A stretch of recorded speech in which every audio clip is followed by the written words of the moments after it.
శ్రీకర్, శ్రియ వాళ్ళ పెళ్లి కోసమని చెప్పి ఎంగేజ్‌మెంట్‌నయితే జరుపుకుంటూ ఉంటారు. ఇంతలో వాళ్ళ అమ్మ అయితే అక్కడికి వస్తూ ఉంటుంది. అది చూడగానే అక్కడ ఉన్న శ్రీకర్ అయితే, "అమ్మా నువ్వు వచ్చావా? మిగిలిన వాళ్ళందరూ ఎక్కడమ్మా? ఇప్పుడు వస్తారు కదా!" అని చెప్పేసి అయితే అడుగుతూ ఉంటాడు. ఆ మాటలు వినగానే అక్కడ ఉన్న వాళ్ళ అమ్మ అయితే, "ఆ! వస్తున్నారు నాన్న. ముందుగా నేను, మీ వదిన వచ్చాము" అని చెప్పేసి అయితే అంటూ ఉంటుంది. ఆ మాటలు వినగానే అక్కడ ఉన్న శ్రీకర్ అయితే చాలా సంతోషించి పీటల మీద అయితే కూర్చుంటూ ఉంటాడు. ఇంతలో అక్కడ ఉన్న పంతులు గారు అయితే ఎంగేజ్‌మెంట్‌కి కావలసిన పనులన్నీ చేస్తూ ఉంటారు. అది చూడగానే అక్కడ ఉన్న అవని, శ్రీకర్ వాళ్ళ అమ్మ అయితే చాలా సంతోషిస్తూ వాళ్ళ ఎంగేజ్‌మెంట్‌ని అయితే జరుపుతూ ఉంటారు. ఇంతలో అక్కడ ఉన్న అవని వాళ్ళ ఆయన, వాళ్ళ మావయ్య అయితే ఆ కారులో వస్తూ ఉంటారు.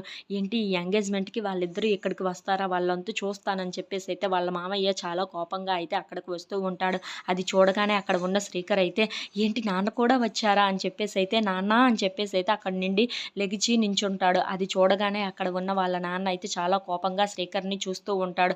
ఇంతలో అక్కడ ఉన్న శ్రీకర్ మాత్రం, "నాన్న మీరు వచ్చారా? ఇప్పుడే అమ్మ చెప్పింది మీరు కూడా వస్తారు అని. మిగిలిన వాళ్ళందరూ ఎక్కడ నాన్న?" అని చెప్పేసి అయితే అడుగుతూ ఉంటాడు. ఆ మాటలు వినగానే అక్కడ ఉన్న శ్రీకర్ వాళ్ళ అమ్మ అయితే ఒక్కసారిగా షాక్ అయిపోతూ ఉంటుంది. ఇంతలో అక్కడ ఉన్న అవని కూడా, "ఏమో ఇప్పుడు ఏం జరుగుతుందో ఏంటో" అని చెప్పేసి అయితే చాలా భయపడిపోతూ ఉంటుంది. ఇంతలో అక్కడ ఉన్న వాళ్ళ నాన్న మాత్రం చాలా కోపంగా శ్రీకర్‌నయితే చూస్తూ ఉండిపోతాడు. If you like this video